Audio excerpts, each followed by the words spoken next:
What is going on, people? What is up? Welcome back to another All Out Sports Talk podcast. It's been a couple weeks or 3 weeks or so, but we're finally back live. We finally have things to discuss. A big weekend this weekend or especially I think in the coming weeks as well, because by the time we do the next All Out Sports Talk, with the Champions League final would have already been settled. The Champions League finals would have already been confirmed. But this last night and the night before, the Champions League semifinals have been commenced.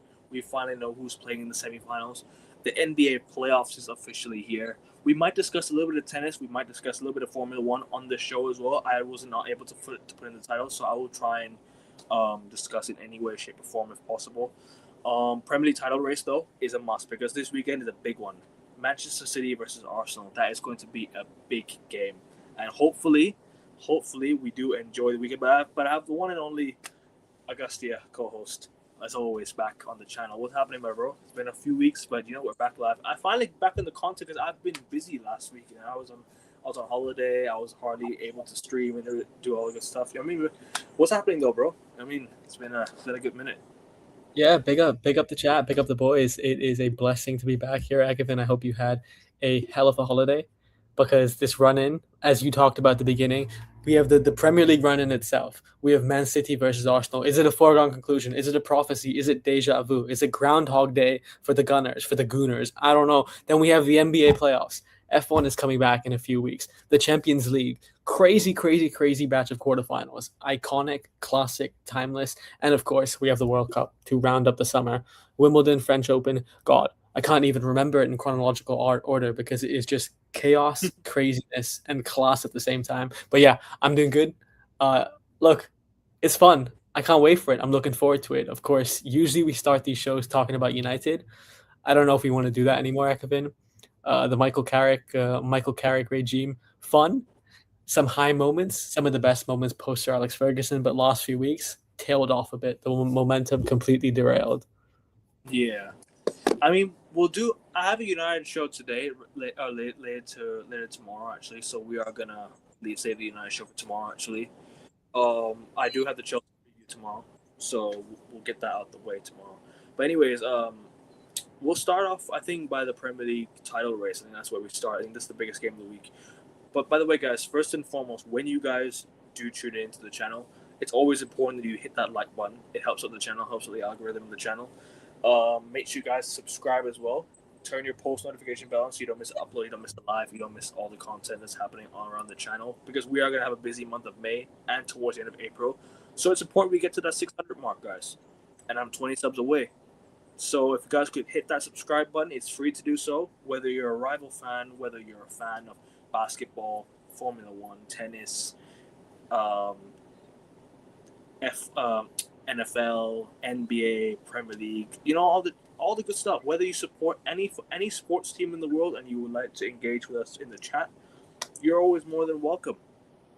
And you're free to ask any questions in the chat because we can answer as much as possible as well. But regarding sports, as always, and like I said, subscribe because we're trying to get to 600. So it's important you do so. Free to do so. Like is also free.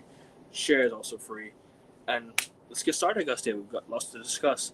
I think we will only start with the Premier League title race and the Premier League itself, because the Premier League has just been a really, really fun. I wouldn't say really fun, but it's been a bit of a roller coaster in the last few weeks in terms of at the top of the table. In terms of the results that have been going on, in terms of the stuff that's been happening in football. The shock results that have been happening to a certain football club, but we are going to get to that right away. And I just want to big up Jack in the chat. Big up to you, Jack. Hope you're good, my guy. Hope you're blessed. Jack will be back on the channel very soon, people. If you're wondering where he is gone, he'll be back very, very soon. Don't you worry. He didn't go anywhere. Big up to you. And yeah, let's get started, Augustia. Premier League title race. Manchester City take on Arsenal this weekend. It's going to be a climax. I'll have more of that tomorrow, people. Premier League show is tomorrow as well. Just to plug that. Floor is yours, Augustia. Yeah, I wanted to imitate something. I don't know if I can do it. I can't do it, but if anyone knows, you know what I'm trying to do. Basically, I'm trying to do heck of it. I look, red bottle. No, drink it in, man. Drink it in. Look, I'm not. I've got a bottle here, but it's not that. It's a big bottle, but it's not a red bottle. You get what I'm trying to say? Good. So you got the type of the bottle. I got the Yeah, team of the bottle. See, exactly. that's the The team. color. That's the teamwork on. Yeah, exactly. That's all out sports. Look, I'm gonna make it clear. Everyone knows I have ties to Man City, but I'm not celebrating this Man City title win. I'm a United fan. I'm a United fan first and foremost. But two things can be true. While City may be winning what their seventh league title in about 9 years, I just made that up. Yeah, I think that's true. no, it is The correct. fact is, the fact is, Arsenal bottling it. I must say, I got to smile. Kevin, I'm sure a part of you. I know you. I know you want Arsenal to win over No, no, City, but a part of you. yeah, yeah, yeah. No, for me, it's like, do you know what it is? It's still funny to watch Arsenal crumble. It's so funny to watch everything happen like that because do you know what's so funny about this, bro? If City win this weekend, they play a few days later as well, so they could, bro, and also that matches the games played. So that could be like, yeah, City could be ahead of Arsenal by the time next week. Yeah. It's literally 6 points right now. If City beat Arsenal on the weekend, which I think could potentially happen, the gap is down to 3. Obviously, pending Man City, if they can, get over the line in the next game, which I think they should be able to. I don't know who they play. I Yes. forgot who they play. Burnley. Was it Burnley at home, isn't it? Yeah. No, Burnley on the road, but still doesn't matter. Run in They April. should be able to get over the line. Yeah. So yeah, like I said, it all depends on these next 2 games with Man City. It all depends. And Arsenal, their Champions League form seems to be, as normal. I mean, they're still continuing their Champions League run. They're in the semifinals of the Champions League now, which we will talk in just a moment. They're still within the shout to win the Premier League. I mean, don't get it twisted. They're still top of the league by 6 points. Things can change. If Arsenal get a draw or a win this weekend, that will completely change the whole perspective of the season, because if only Arsenal loses this weekend, that's where I think the mentality and the momentum shifts. If Arsenal get a win this weekend, it's pretty much wrapped up for me. Okay. Because I don't see Arsenal messing up the last 4 games of the season, especially who they play as well, in the league. I just don't see because they don't really play clubs that, really that they really need to play for much. They're pretty much on the beach. You know what I'm trying to say? Most of the clubs are pretty much on the beach towards the end of the season, especially clubs like Burnley. I mean, they probably could be relegated by then. They're somewhat down in the table. They're like 10 points down, so they could be Yeah. relegated by then. Arsenal have to play Newcastle at home. Newcastle, I don't know what they're gonna do. They're 5 points off the Champions League places, something like that, or I don't know what they're. So Newcastle could be in a lot of trouble. Come the time to play Arsenal. So the pressure is gonna get to them as well. What else? I mean, like I said, it all depends on the run-in. So if we look at these next few games, right, for both clubs, all right. So obviously this weekend they meet each other. City had the midweek game against Burnley away, right? So that's something that could be, that could play a detriment to them. If we look at Arsenal's fixtures first and foremost, they play Newcastle at home next, as I mentioned. Then they have the Atletico Madrid game at the Wonder Metropolitano, right? Or Okay. or the Metropolitano, Yeah. that's what they call it now. And then they have the Fulham game at home, which Fulham, do they really have anything to play for? At the moment, they're 3 points off European place or 4 points off European places, so they could be playing for something. Fulham could try to play for something. Then they play Atletico Madrid at home. Then they play West Ham away. West Ham are in need of survival. They're currently 2 points off the top, or off the relegation zone. Sorry, excuse me, off the top of the relegation zone. So Tottenham are currently in the relegation zone, which we will talk about Tottenham in just a moment. They're about to get relegated potentially. Then they have Burnley at home. Then they have Palace away. Palace will probably be on the beach by then. So that last game of the season could really be where Arsenal just they'll do the typical last game of the season crap where they just go and slap teams. You know what I mean? Burnley at home, they should be able to handle business there. West Ham away is a tricky one. West Ham away, Fulham at home, and Newcastle away. These next 3 games after Man City could really be a testament to how Arsenal manage themselves in the title race. with the pressure being, with the pressure piling up with the Champions League games that have coming up, with not getting knocked out of the FA Cup, losing the Carabao Cup final to Man City. I did say the winner of the Carabao Cup was going to go on to win the Champions League. Was going to go on to win the Premier League. Sorry, excuse me, win the Premier League. However, at the time of you and I speaking, we both said Arsenal were too far ahead, right? And this is a different Man City. This Man City side has shown resilience in the last few weeks. They could really, really be back within a shout. They could really be within a shout of winning the title now. So it all comes down to these next few games. And if you go over to Man City have Arsenal at home, Burnley away. Then they have Southampton in the semi-finals of the FA Cup. Everton away is a tough one. Everton away is going to be the toughest game for me. Then they have Brentford at home, which should be able to beat. Bournemouth away is tough. Bournemouth haven't lost a game in the league since January, which is crazy if you think about it, right? Then they have Villa at home. So City have some tough games at the end of the season. It's not like they have easy games. They have tough games as well. But with Pep Guardiola as manager, the mentality that Man City have, I reckon they should be able to get over the line. I think they can get over the line. Do I think they'll get over the line? They can, but will they is the question. I'm not so sure yet. I think they can be able to, but will they? I don't know. So that's a different story for now. So we'll see. But what do you have to say on these on the climax of the season? Yeah, I agree with you. I think the climax itself is going to be very climactic. You're right, Akavin. We can't understate it. We cannot underestimate it at all. This weekend, April 19th, Manchester City versus Arsenal at the Etihad Stadium. It may well be a title decider. That's just not marketing shenanigans. That is just the material fact. But I think the game itself is far more important for Arsenal than City. I know on paper, Akavin, you're right. Newcastle, Fulham, West Ham, Burnley, Palace. You talked about most of those teams being on the beach. Arsenal's title run in is objectively more favorable on paper than it is for City, who have obviously Arsenal, Everton away, Bournemouth away, Aston Villa at home, Brentford at home. All 5 of those fixtures for Man City on any given day have posed them challenges in previous different seasons. But you don't play the game on paper, you play it on a football pitch. And Ekavin, chat, in April, this is going to be the month that defines Arsenal's season completely. Look, I said before the Carabao Cup, I said that I think Manchester City would whoop Arsenal's ass in the Carabao Cup final. I stood on it. I was chest on it. I was in the minority then, and I stood tall. I also said that City would win the FA Cup for a strong period of time. But in spite of that, the one thing I said, and look, I'll be the first one to admit when I'm wrong. I did say that even if City win the domestic cups, Arsenal will still win the league. Today, Ekevin, I have to be honest. Between you and me, happily, I think I'm wrong. I think if I had to pick who's the favorite, gun to the head, it would have to be Man City. And if they were to win this weekend, like you said, they play Burnley midweek, they will be top of the league for sure heading into game week 34. So, so I think that's the one thing. One, City at the moment have the momentum all on their side. Arsenal are wobbly. And the reason I think that wobble is not going to stop yet is because this isn't the strongest Arsenal team we've seen. I think Arsenal in 22-23 were stronger. I think Arsenal in 23-24 were also stronger.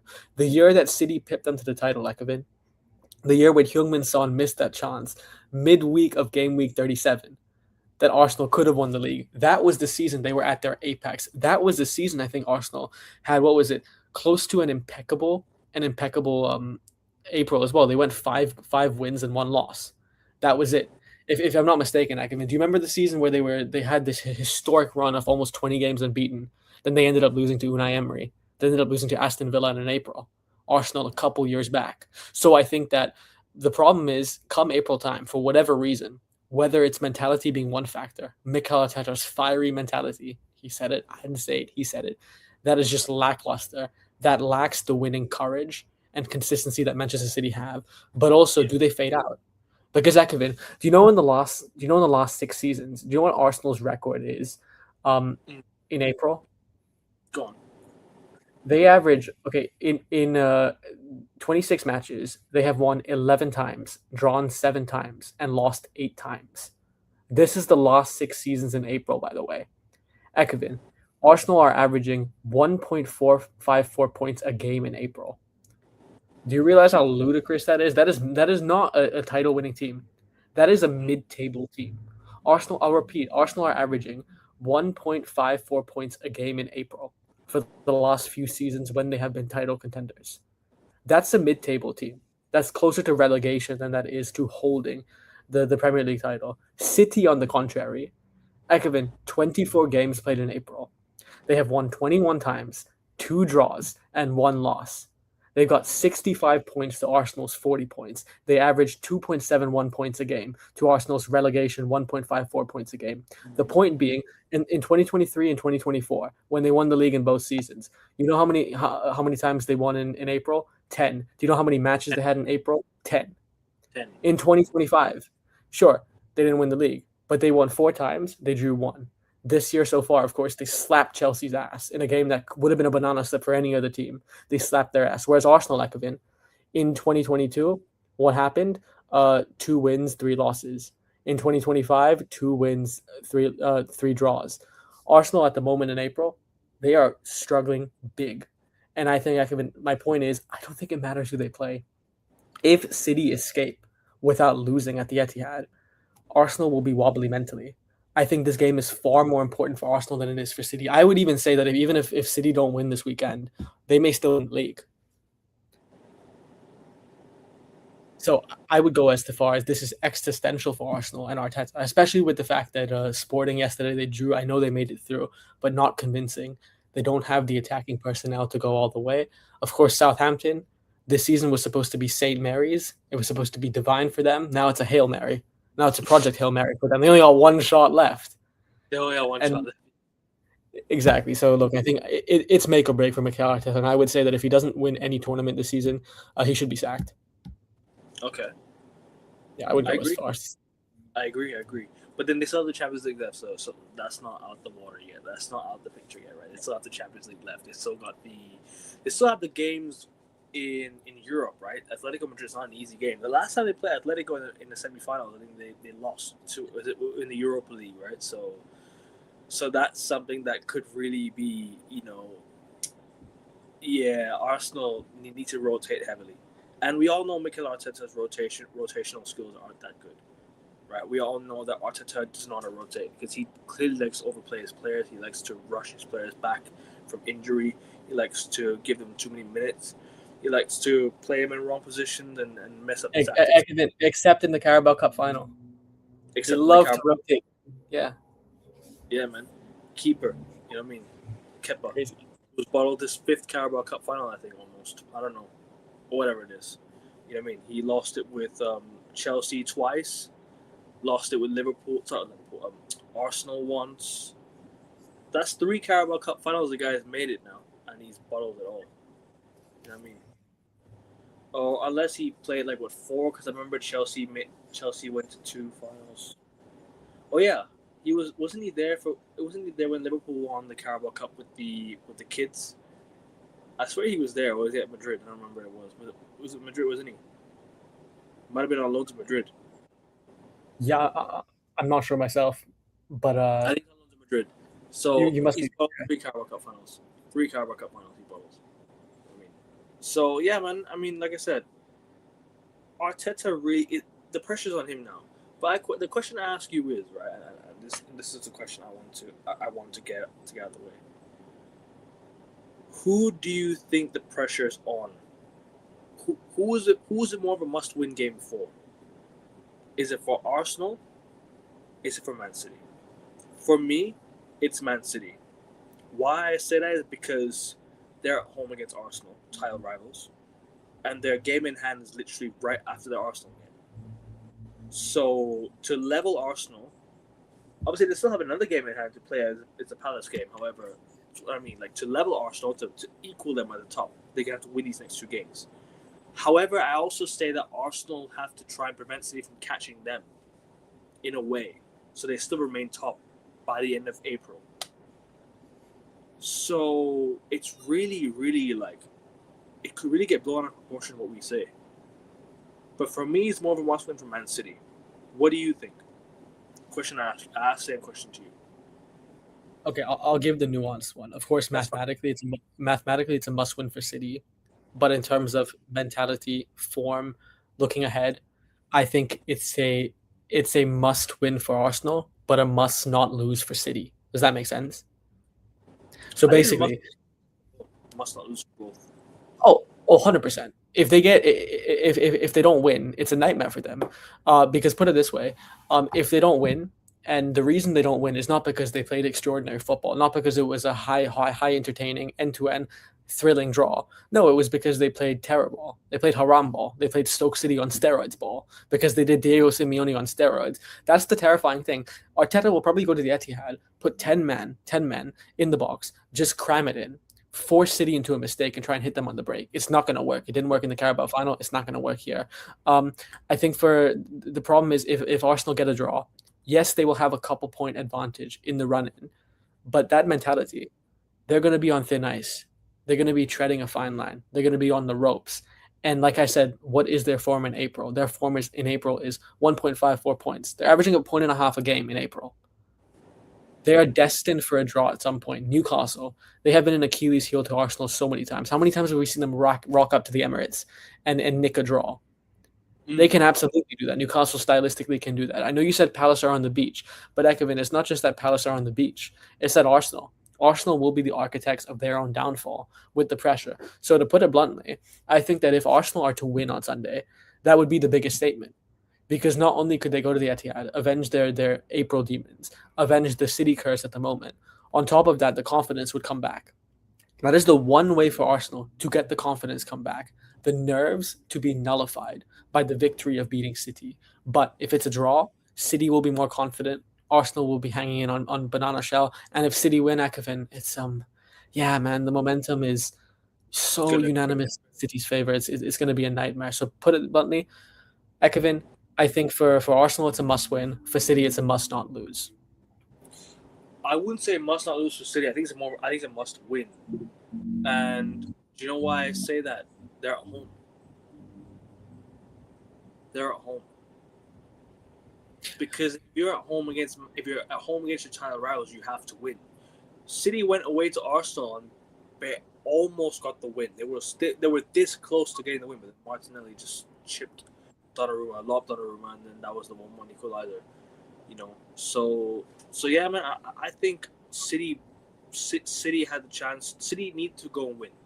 They have to win at home because you won't get much of a better chance at this to close the gap between your. Because what if Arsenal don't lose next week and the week after? Yeah, and absolutely. Game in hand as well, and the game when's the game in hand to be played? We don't know when the game in hand will be played, right? Because City have another game in hand against Palace, so that's something that could really be that could really be played. Like I don't know when it be played, so it's a must win. It's a must win for Arsenal in terms of like you said mentality, like in terms of like because when they used to go win titles, they used to go to their rivals' grounds and win. Especially World Tour at Old Trafford. Do you remember those? Remember those days? You're talking about the Jurassic era, man. This is not the same Arsenal club. It's not the same Arsenal, but My brother, you are talking about a million years ago, man. I don't want to interrupt you. Big up, Josh. I agree with you, Ekevin. It is absolutely. And Josh, you hit the nail on the head. It is a must win for both. And I think 100% Pep Guardiola will only go in there to get the victory because mathematically we know the repercussions. Stevie Wonder could tell you that. But I think if City draw, I still would make them favorites over Arsenal because we talk about Arsenal's record in April. Like I said, 11 wins in the last 26 games they played in April. They're averaging a point and a half a game for the last 6 seasons in April, whereas City have been close to flawless. So even if Arsenal are able to squeak away with a terror draw, they do absolutely nothing in the attack, and they just sit back, force City into not creating chances. I still think Arsenal may slip up in the games towards the end of the season, regardless of who they play. Of course, maybe Burnley, you make an exception, the teams that have gone down. But even the game at the London Stadium, that's a nightmare with that atmosphere, with West Ham's ability on the break as well. That could be tough as well. Crystal Palace as well at Selhurst Park, Glasner's final game. Yeah, who knows what can happen? So I just think for Arsenal, the only way I make them favorites to win this league again is if they can go to the Etihad, if they can overcome their demons, if they can get a victory at the Etihad, if they can play with an aggressive intent to win, play on their own foot, and they actually prevail, then yeah, I have Arsenal as favorites. But if Arsenal don't do that, even if they have a 2 point advantage heading into the run in, now Man City are still favorites for the reason Josh just said there. Exactly. Yep, touche, Yeah, so touche. facts, facts, facts, facts. 100%, 100%, 100%. You're not wrong there. You're not wrong there. I think Augustin mentioned the statistic as well. I think he one win in like averaging like 1.4 or something points or something like that in Yeah, April. Average. look, City are basically flawless in April. They're averaging 2.71 points for the last 6 seasons. They've what is it? They've won they've gotten City have gotten 21 wins, 2 draws, and 1 loss in the last 24 matches they played in April. That's flawless. That's impeccable. That's generational. Arsenal, on the contrary, 11 wins, 7 draws, 8 losses. That's 40 points. That's Yeah. mid-table at best. And again, towards the end of the season, for whatever reason, whether it's mentality, whether it's durability, whether it's burning players down to the ground, whether it's not making proactive decisions, being passive, being on the back foot, allowing the game to pan out rather than taking it by the scruff of the neck, like Patrick Vieira, like Roy Keane. Mikel Arteta is just his style of play and his philosophy is a recipe for disaster come end of the season. And I agree with you, Josh. And I have to say, while you're here, while I did predict that City would win the FA Cup, while I did predict that they will handily beat Arsenal in the Carabao Cup final, we did have a discussion early season when you were on the show. I was in the chat. I said City are in a transition year with Pep Linders, with Pep Guardiola, a different style of play with a bunch of new players, younger players into the squad. I didn't expect them to be winning the league this year. Now I make them favorites. So fair play, Josh. I give you the hands up there. It was my naivety, even though I was in City Football Academy, for not seeing that one. But even though like you say City would rather not must lose, but the only thing I look at it is City could level Arsenal if they win, so it's a must win for me. Because you could level Arsenal by the end of April, and leapfrog them on goal difference, or you could just close the gap and make it like cut it to 2 points. Is that really enough? I mean, because what happened the last time City cut it to 2 points? Arsenal pulled away again. So you can't let Arsenal pull away again. So you have to try and catch up to them while they can.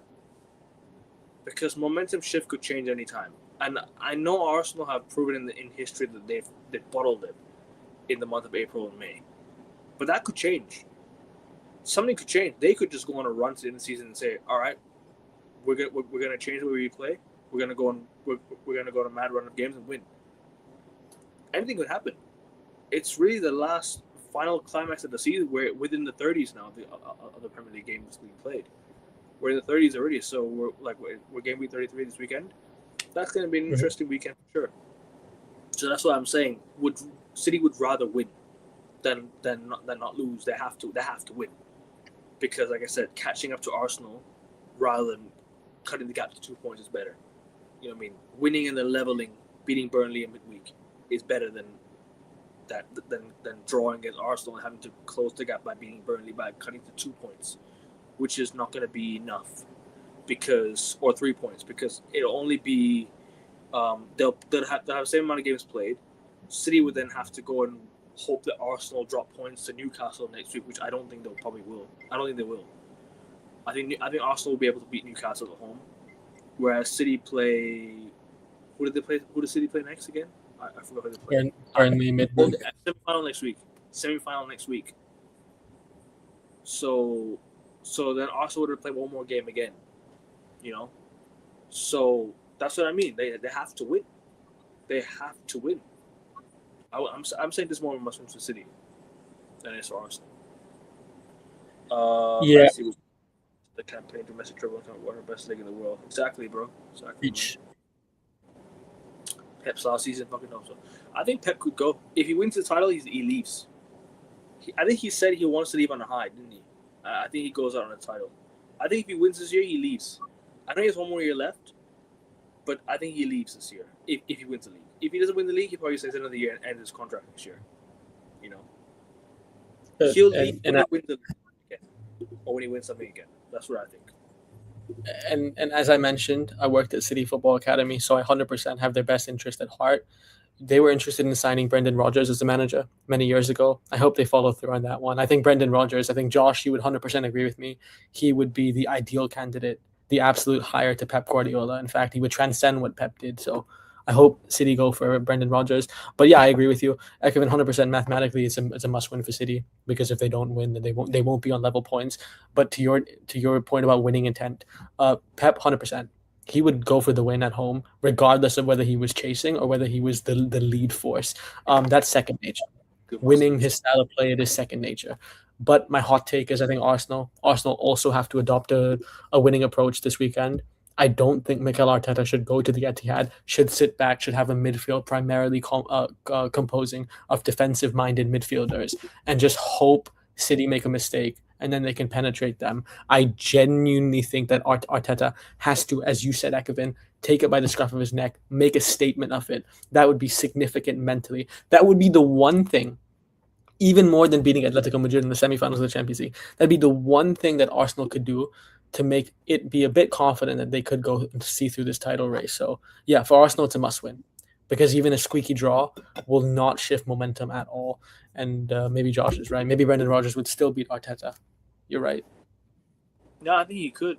I didn't think he could. You know what I mean? But anyways, I think we should move on to the next. Unless you want to talk about the rest of the Premier League, or you want to talk about anything else in the Premier League? No, United haven't played in about 3 weeks, so nothing to discuss, right? Yeah. Yeah, we haven't played in a Uh, while. we're doing that now.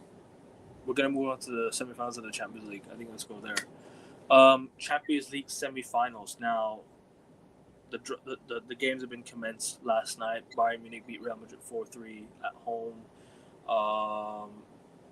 PSG beat Liverpool 2-0 at Anfield. Also, Atletico Madrid lost to Barcelona at home. However, they still went through an aggregate score. I think what was it 4? Was it 4-2? Was it? Sorry, 4-2. 3-2. 3-2. Excuse me, 3-2. And the other one was Arsenal beating Sporting. In Sporting 1-0, but drew 0-0 last night, so went through. Any other results that I missed out? Nope, that's it. And yeah, Bayern Munich through. However, this is going to be an interesting semifinals, man. We have Bayern Munich versus PSG. Arguably one of the biggest semifinals in recent time. This is going to be the biggest because whoever wins this for me goes on to win the whole thing. Whoever wins this game goes on to be whoever comes in the final between Arsenal and Atletico. What are you saying about this, man? Because this is gonna be a big semifinal. I can't wait for it. Yeah, pure cinema. Christopher Nolan, Martin Scorsese, Quentin Tarantino, whatever it is, they couldn't script it. This is pure cinema. I agree with you, Ekevin. I don't want to spoil my prediction off the bat, but I think whoever wins PSG versus Bayern will 100% follow through. Yeah, Josh, that's a W. That's W loyalty to yourself more than your football club. I like that. Oh yeah, the real quick on the quarterfinals itself, except for that one clash, that anti-sporting clash at the Emirates, I think that the other three ties were pure cinema. I mean, Atleti Barcelona, in terms of just pure, relentless, ruthless, non-stop action, a collision of style of play. Of course, Atleti, Diego Simeone, the notoriously pragmatic approach versus Barcelona, Hansi Flick, live by the sword, die by the sword, just ruthless till the very, very end. Uh, it was better than we expected. And of course, PSG Liverpool, for me, it was a blast. It was beautiful. The biggest shame from that match is the scoreline was very generous towards the Scousers. They should have been beaten handily. They should have been beaten by double digits, and I still think I'm doing PSG a disservice. That could be something to watch out for in the next round. PSG have to be a lot more clinical, and to say they have to be more clinical when they score 4 goals a tie at their worst case scenario is saying something. But they have to watch out for that. Apart from that, PSG are peaking at the right time. That is what they do. They're the best team in world football. They're the reigning world champions for a reason. And if anyone is going to beat them, it will be the team that beat them in the Champions League group phase, Bayern Munich. Uh, and I think the tie in Bavaria was a lot closer than we all expected. I think that's the thing. It was a lot closer than we expected. Many of us, I know Monkey D. Luffy was a big proponent of it on our last sports talk show, Ekavin. Bayern would neatly beat Real Madrid. It would be one-way traffic. Real Madrid is a bit still disjointed, having an identity crisis to an extent. And then you have Bayern Munich with Vincent Kompany, historic start to the season and still sustaining that height. But uh, cometh the hour, cometh the moment, Madrid, um, and their individualism prevailed, and their style of play, which isn't the most sophisticated, which isn't the most cohesive as Bayern, but it was able to extract something, but just didn't extract it enough. So kudos to Bayern for squeaking it through. And as you talked about, you guys also in the chat, Kane, Elise have to be Ballon d'Or contenders, both of them peaks of their career. And then yeah, I didn't miss any other tie. I'm not talking about Arsenal, not wasting my time there. No, that one's gonna be defensive, defensive haram ball crap. You know what I mean?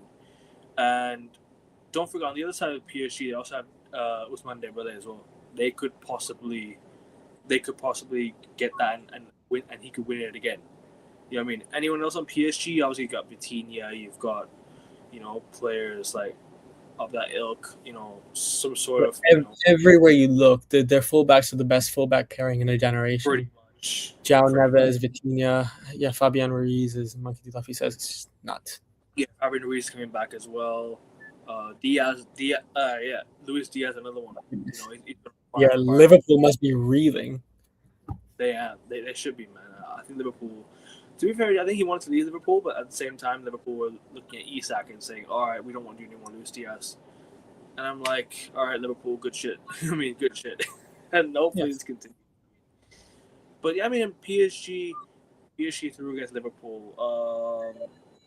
Bayern Munich. I mean, they did their bit against Real Madrid. It was a good game. It was a tight game towards the end. Obviously, Bayern pulled through, and they managed to clutch up and win the game.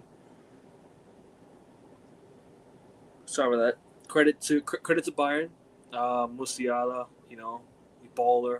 Elise, baller. Kane, insane striker. Luis Diaz, crazy left winger. Manuel Neuer still at 40 years old, still playing in goal for Bayern Munich. We love to see it. I mean, obviously he did make a few mistakes in the Madrid game, so that's something that could be looked at down the line. If obviously you play PSG, you have good goal scorers there. So Neuer needs to be on this game if he wants to keep up PSG defensively as well. But Musiala, I mean, look, I know you say he's playing 10%, but Musiala is still a quality player. He's still a quality player regardless of 10%. And Gnabry as well. Gnabry's another good player. Gnabry's another player who's been playing well as well. And another one, Kimmich, someone that I've touted so many times on this channel. I said Joshua Kimmich is that guy.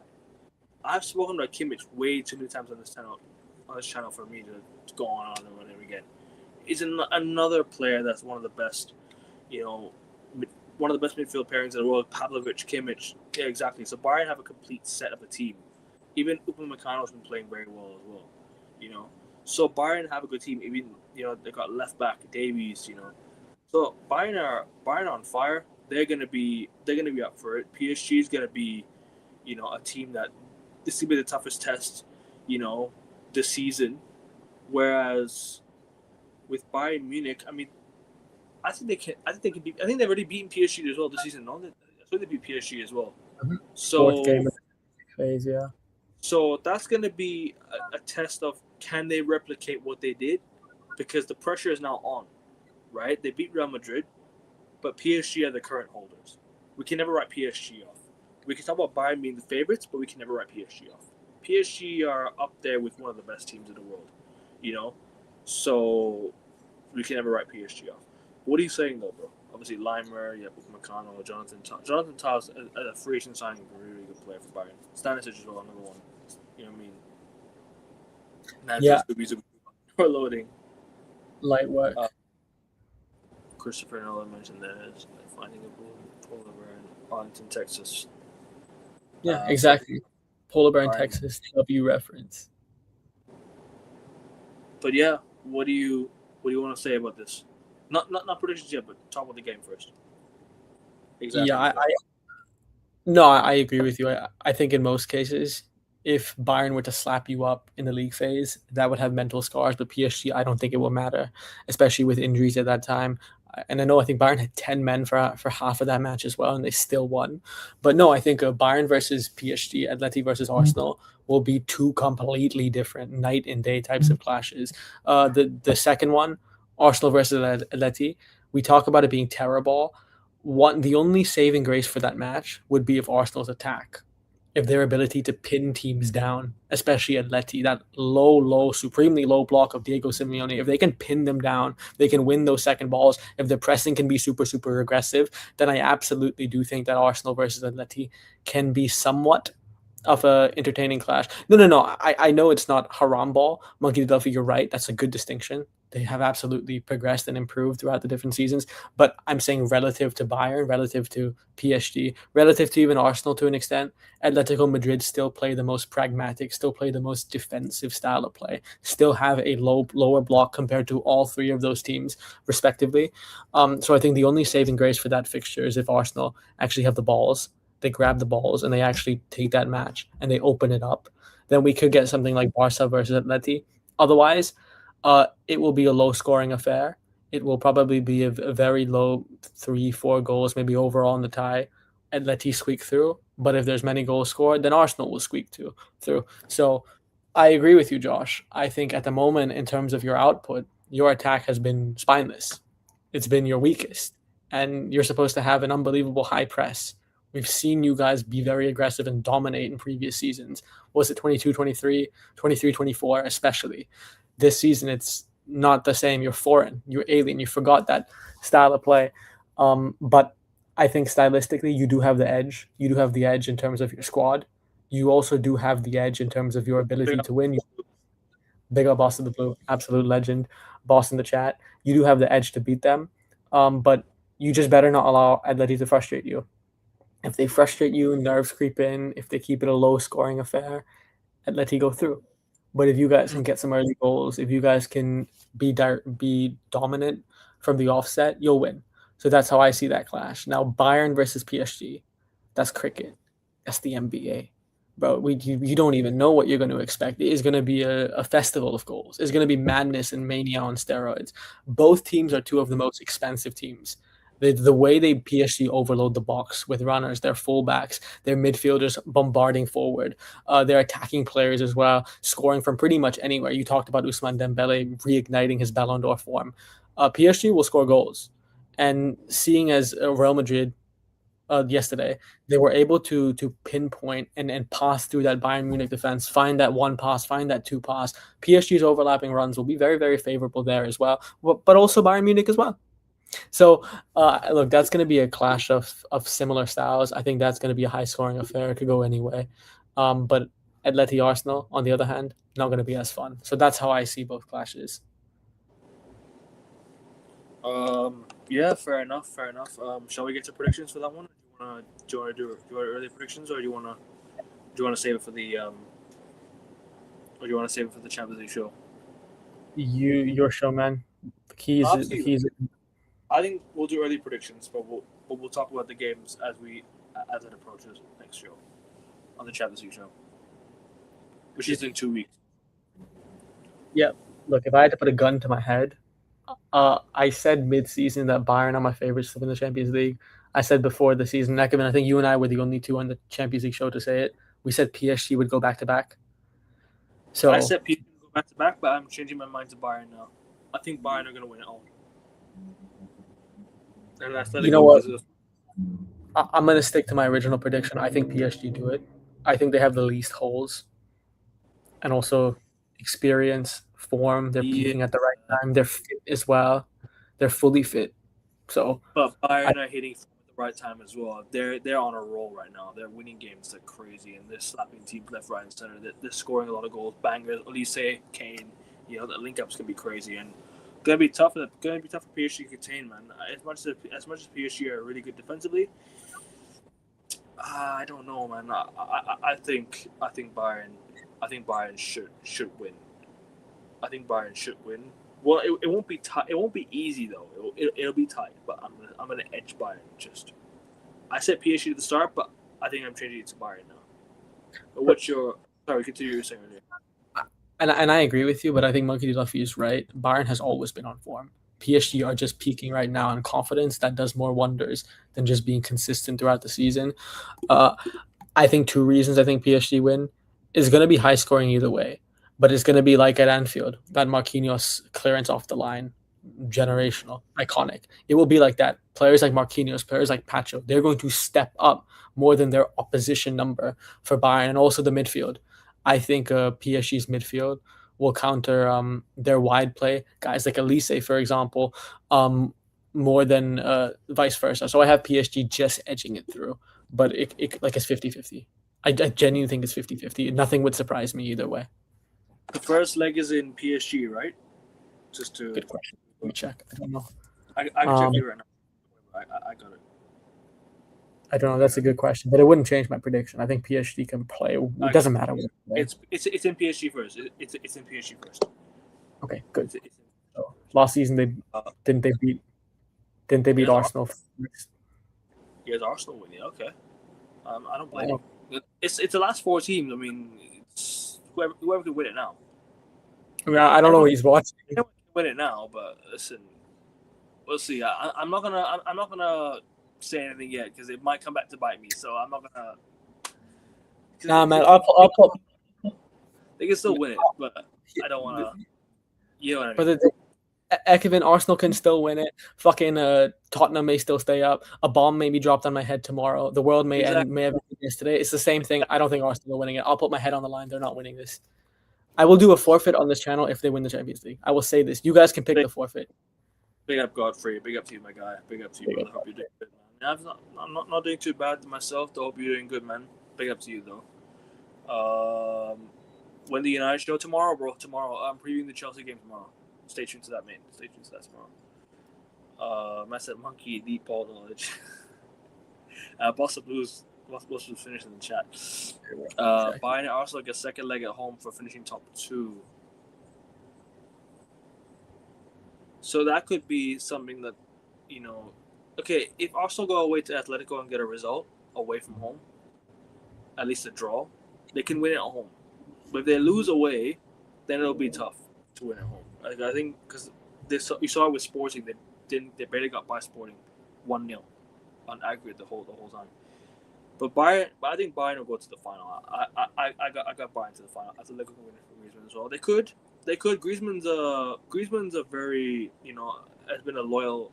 I wouldn't say loyal, but he's definitely been a really he's a long time serving for Atletico Madrid, man.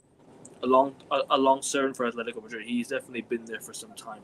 Obviously, he had a spell in Barcelona and went back to Atletico, and I guess he deserves the Champions League for how much contribution he's given to Atletico. You know what I mean? It's surprising to me that he's never won La Liga. Which baffles me. But yeah, man. Is it really goals? You mean away goals, not own goals? You mean away goals? More our own goal, Joseph Risbo. War our own goal, man. No, I agree with you, Ekevin. That's actually one of the craziest things I've heard.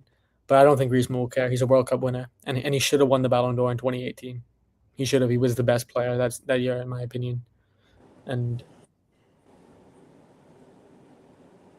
Sporting really poor. I'd be fuming with those 108 minutes as a fan. I mean, Sporting should have had a penalty, shouldn't they? We have to win away, take the pressure off, and not comfortable with the draw. I agree. Try and get a result away. We drew away in Atletico. And we lost at home 1-0. So you have to get a result. Either way, Arsenal need to play PSG or Bayern. I don't give a fuck if Bayern beat Arsenal beat Bayern earlier. They're not taking out this current side. I agree. That was when the pressure was off. Now the pressure is on. It's going to be a lot tougher for them now. I think either one. I think one of them winning the Champions League. I already said this. Whoever wins between PSG and Bayern are going to go win the Champions League. I don't see the other side winning it at all. What do you mean, bro? What do you mean? You mean own goals? Oh, sorry. Arsenal anti-football can counter Bayern and PSG. They can, but at the same time, both those clubs have two of the best fullbacks pairings in the world. And defensively, they look a lot better as well. You know what I mean? So yeah, I don't know. I think Monkey D. Luffy, if you're anti-football, you have to be pro-Arsenal. You can't be anti-football and anti-Arsenal as well. It's just not gonna work. I won't be surprised, Barca Blue. To be honest with you, I've seen it. Arsenal for me, like playing like it's literally the battle of whoever wins the best around ball game. You know what I mean? No, no, no. I actually think on paper, again on paper, football is not played on a paper; it's played on a pitch. On paper, Arsenal should comfortably get through. They are a better team by Atletico Madrid by almost Yeah, every single metric. And we talk. I know Josh, you'll say Arsenal are the worst team attacking output wise. And yes, you're right. Recent form, but stylistically, if anyone's going to hurt the other team's defense, it's going to be Arsenal pinning Atleti down. It's going to be them pressing them away from their comfort. It's going to be them winning those second balls. It's going to be them with the overlapping runs. It's going to be the guys like Saka, for example, actually getting in on the action, deciding those key moments. So I think Arsenal should 100% do it. And also they beat them at home as well. I know it was a completely different time, but still, yeah, that's a good point. But also, Monkey Luffy, not to segue real quick, Bayern Munich, they may have the most versatile fullbacks, but they also have fullbacks that leave them very, very vulnerable as well. Look at the Madrid game, for example. How many times was like someone like an Mbappe, a Vinicius Jr. had so much open space to roam in, and basically in NBA terms, have an uncontested look as well. So, um, yeah, look, I think that's their weakness. don't The forget fullback Julian. weakness. Don't forget Julian Alvarez as well. Another baller for Atletico, man. He's been on a tear as of late, man, for Atletico. So be very wary of him. But I'll be real with you. If Arsenal, I won't be surprised if Arsenal make the final, but I think they'll win it. I don't think they'll win it. Always started to tactical change after he was more suited to European football. He was slapping teams in the Premier League, and then obviously when the pressure got to him, he crumbled again as per usual. So you know what I mean. So yeah, it all depends on the mentality of Arsenal. It all depends on the mentality of certain teams. Can they get over the line? Can they handle the pressure of it's our time now? We'll see. Um, anything to say about Barca and Madrid before Athletic? What do you mean? Yeah, it's basically saying what do we make of Atleti being the last Spanish team to remain in the tournament? And if you were to ask me really briefly, it's not a surprise that Atleti beat Barca. I think we all expected it in the previous show. And for the reason Josh just stated, even though Atleti haven't made a Champions League semifinal in I think almost a decade, their style of play is far more suited to Champions League football than Barca's style of play is. Barca's style of play will win you a league. It's beautiful, it's gorgeous, it's breathtaking, it's cinema on steroids. Whatever word you want to use to describe it, it is well deserved. But Yeah, in when it comes to nitty gritty, when it comes to getting results, a results business, Atleti's style of play is just far more reliable. It's far more robust, and more it's far more durable. calm and controllable than Barcelona's is. Even though, to be fair, let me give Hansi Flick some credit with the chances that Barcelona had, like that Araujo header end game, or also with red cards that are just very avoidable, that are obviously and clearly player mistakes under pressure. Uh, I think it is a shame because I think he did actually coach a victory. He did actually manage a victory against Atleti. But stylistically, some could say that his style of play, having such a high line, will obviously create more red cards. So I don't know. It was mistakes all across because I remember Barca were 2-1, 2-0 up. They were aggregate score of 2-2. It was a tie. It was a tied scoreline, and then obviously you had I think someone I think must have I don't know. I don't know. Eric Garcia. Yeah, Eric Garcia, and then played him on side, and then and then yeah, the red card happened, and then things changed. The whole complexion of the game changed. So yeah, man, individual mistakes costed Barcelona the game, and I think a few of Hansi Flick's tweaks costed Barcelona the tie as well. Because I think he moved Lamine Yamal to a position where he was really quiet, where it was most effective was on the right hand side.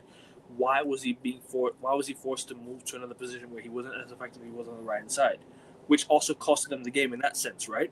Which because tactically it was a bit of a tactical mistake on his end.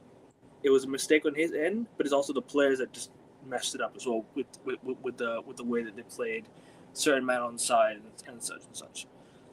Simeone finally win, first leg cost them was of the tie. Simeone finally winning the UCL, third time lucky after Ramos 93 and Griezmann missed penalty heartbreaks. We'll see. We'll see. Maybe. Yamal was right until the 80th minute, and then the 80th, and then the last 10 minutes, what happened? What happened? You know, he was Yeah, in I no gotta. position. I, I, you're right, but I have to give him a shout out. I've been on here saying that Yamal is, of course, a generational player, but I don't think he's as good as the masses make him out to be. I think Pedri and Rafinha were far more influential to Barca last season. Pedri was the tempo, he was the anchor, and Rafinha himself was just far more. His output was better, and his impact on the Barca's attack was better last year. But again, Lamine Yamal, like against Inter last season or Atleti this season, moments, man. How we started off that game is how Arsenal need to start off against City this weekend. You have to set the tempo like that. Like he is beyond Be generational. honest, from the get go, What yeah. I mean, one of the most technically talented dribblers we've ever seen in history. I think you put him in the top five. Like that's how good he is, and his passing, his vision, his understanding at that age is just nuts. I don't think we're comprehending what we're witnessing. It's like Alcaraz and Sinner in tennis. It is not just generational. It is up there with the very greatest.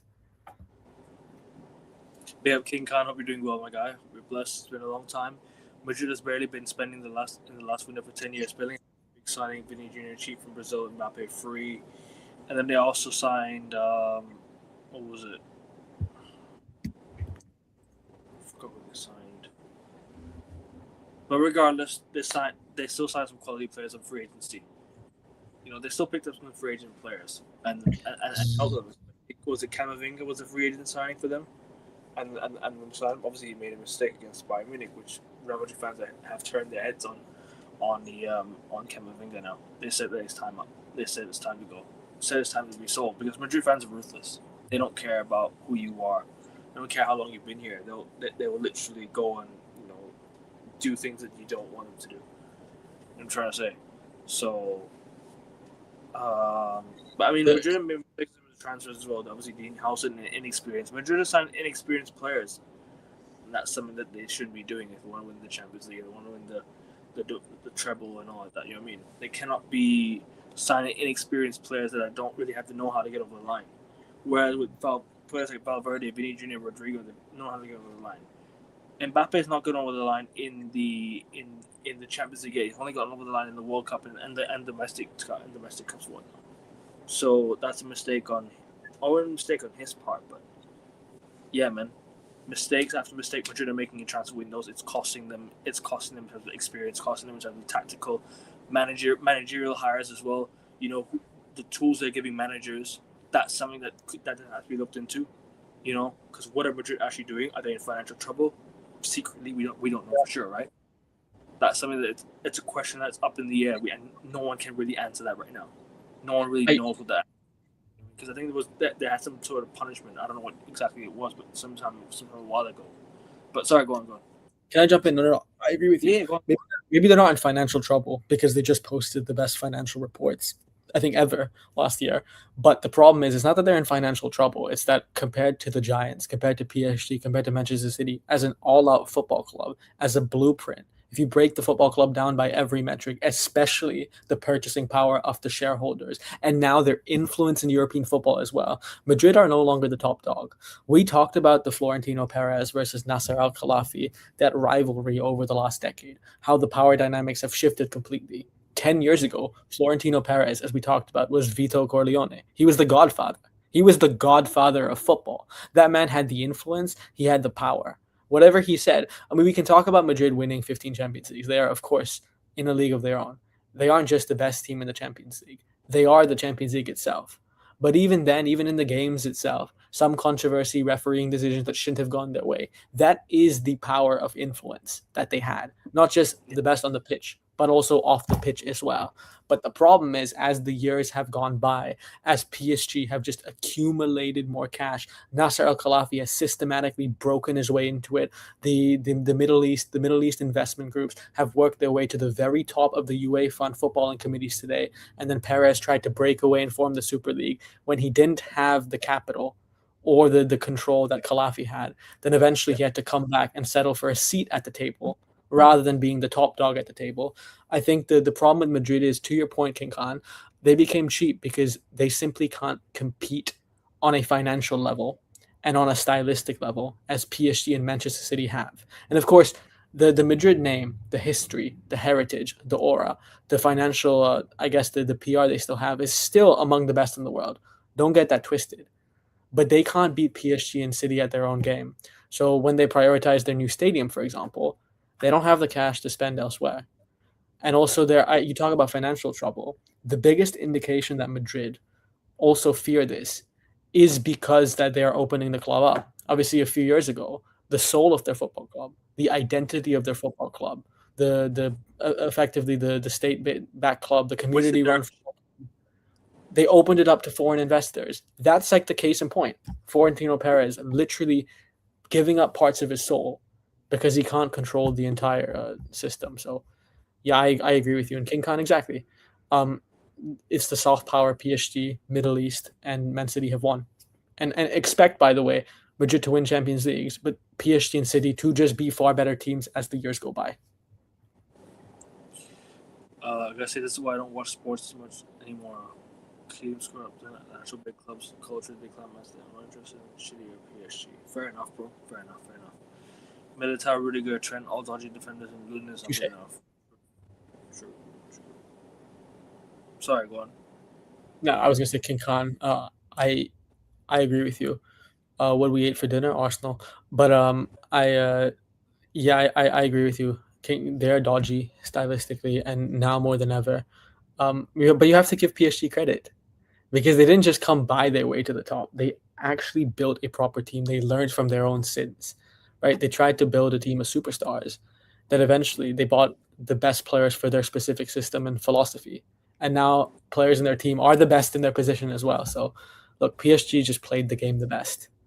And the rest, yeah, exactly. Militao's world class. He's not dodgy. Yeah, he is world class. But is he the same consistent defender as he once was? No. No. He's not the same guy as he once was anymore. He's constantly making mistakes at the back, making silly errors, and Madrid is losing games defensively. You know? Yes, he was world class for what he did for Madrid in the Champions League runs, but he's not world class in terms of what they've been doing as of late.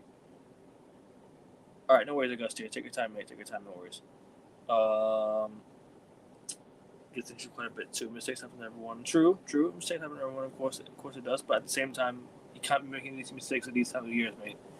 You can't make these mistakes at this time of year. It's the pinnacle of the season. It's your only chance to win a Champions League. Only chance to win a trophy. Let's just be honest. Madrid are not going to win the league. They're out the cup. They're not going to win the Super Cup. So they've only got the Champions League, and they can't win that now. So they're going to be trophyless for the first time in I don't know how many years. This is the first season they're going to win. They're going to go trophyless for a very long time.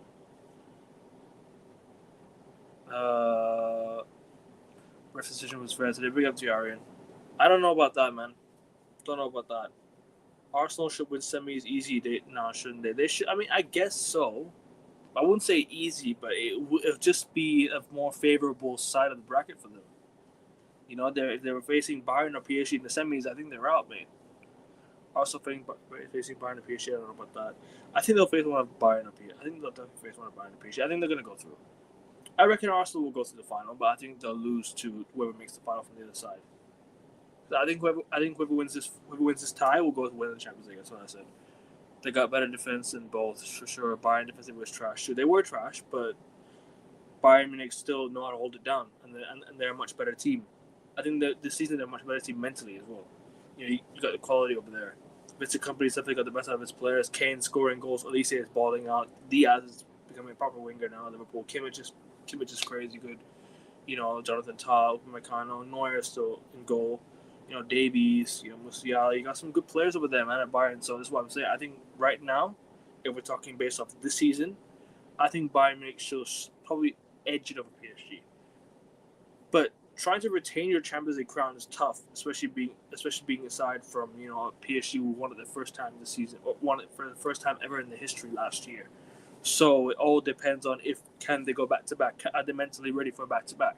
Because Bayern are hungry for the Champions League. Kane's hungry for the Champions League. He wants to win the Champions League before he retires. And this is Kane's best chance to win the Champions League. I don't see him win it next year. Don't see him win it the year after. This is probably his best chance to win the Champions League.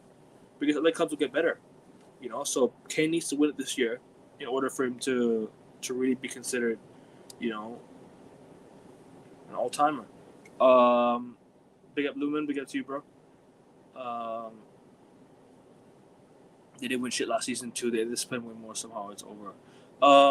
No, they won the UEFA Super Cup last season, and they won the Intercontinental Cup, which they won the Champions League to get to. They won the Champions League to get to those two competitions, so they won it. So they weren't trophyless, but they didn't win a major trophy. The ones that you guys consider.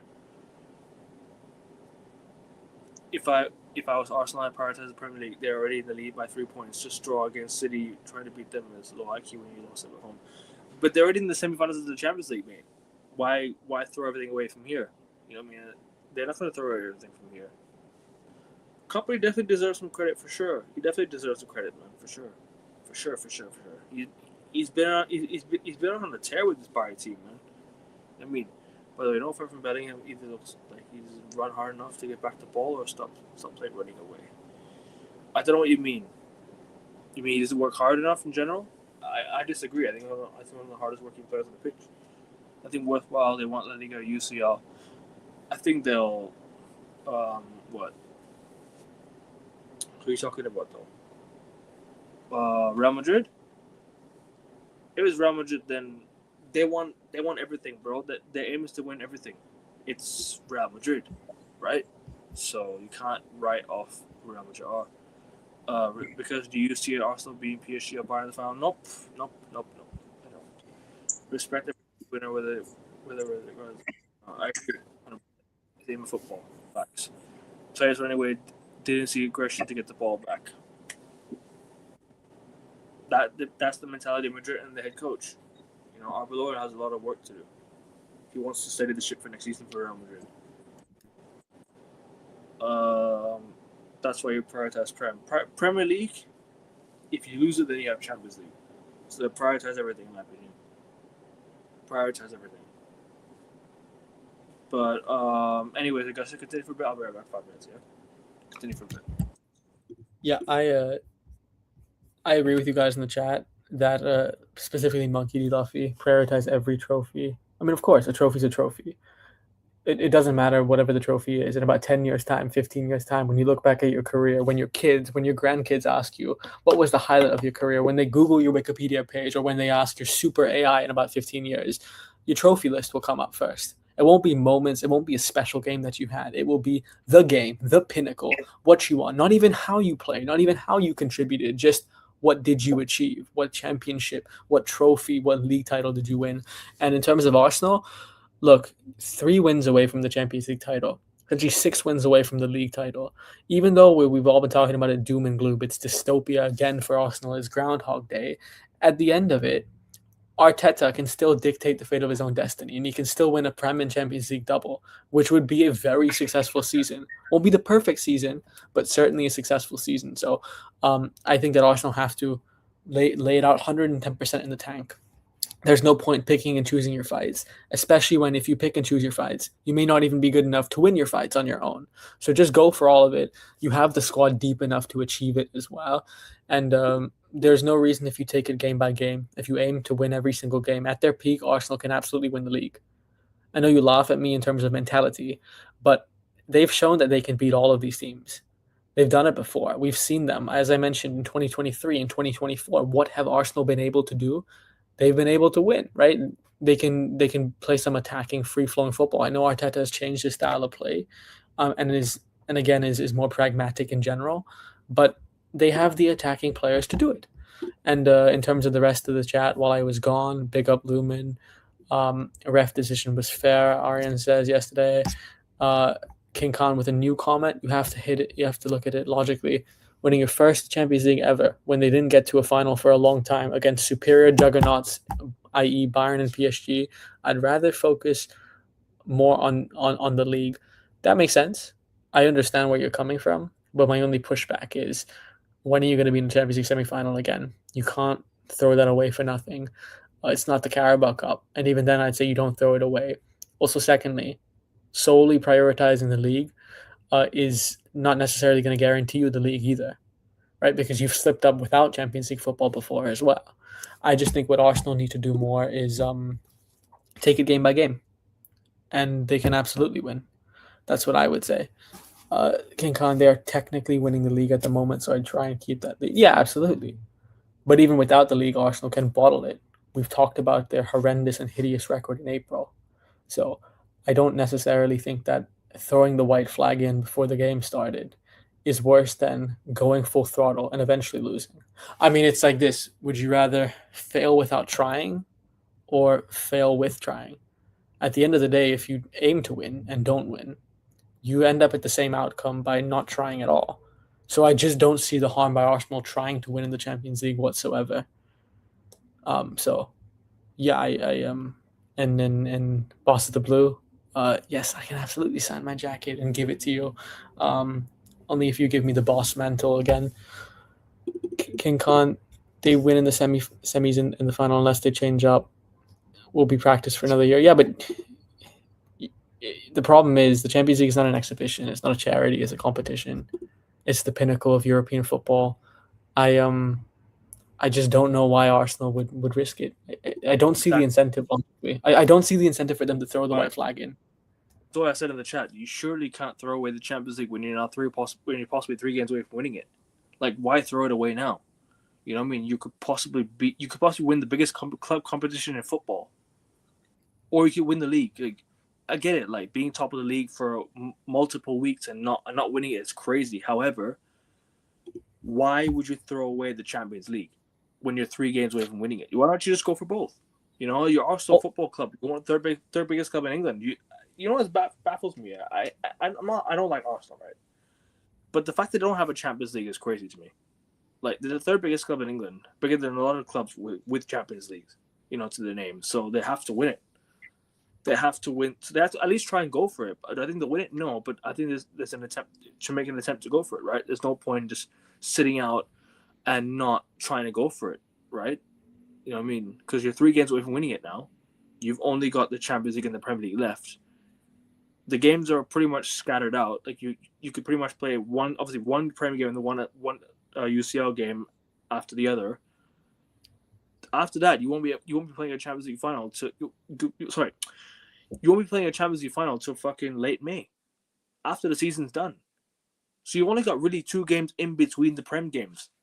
So to rotate or to even try and utilize your squad properly, because yes, there will be Premier League games.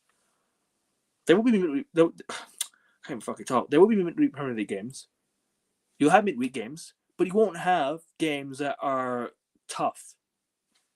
That'll get in the way of challenging for the title, because all these games are, you know, Premier League games remaining, except for the 2 Atletico Madrid games that you have remaining, right? If you know what I'm trying to say. The game's in 2 weeks. Arsenal have a really good chance to go back to 9 points if they get a result away at Man City this weekend. I know I'm going back to the Premier League now, right? But if we're talking like how Arsenal are, it's interconnected. Yeah, you've only got the games left and next weekend left, because City don't play next weekend. They play FA Cup. That's why the game's being pushed out to midweek, and then they have another game in hand.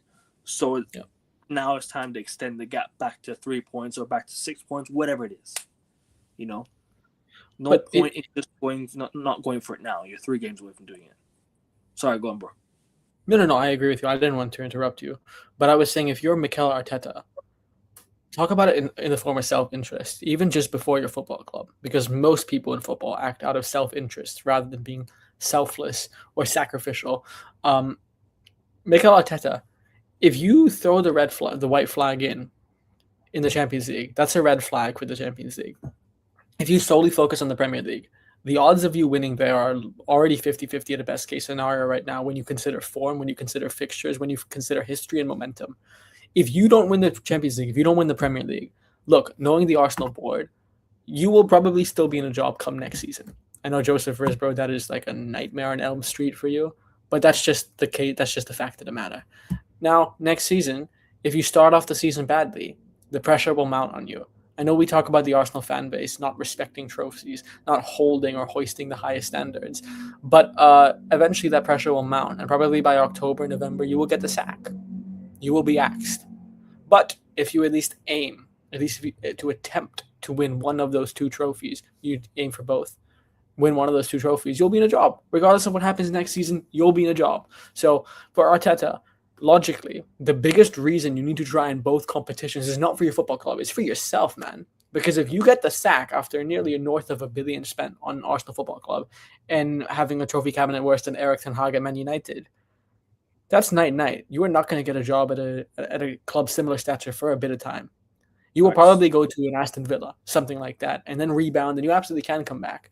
But still, so they're not good enough in one department. They don't have one great attacker. With Bayern, you can say Harry Kane. Madrid, you can say Mbappe. Yeah, but it's not just that. It's also style of play as well. And I think Bayern does match up really well against Arsenal. But still, it's a game. It's 90 minutes of football. Teams aren't perfect. Yeah. You're not facing God. You're facing men just like yourself. I don't know why Bayern and PSG should be afraid upon. Like it's blasphemy to compete against them. Yeah, no, I hear you, bro, 100%.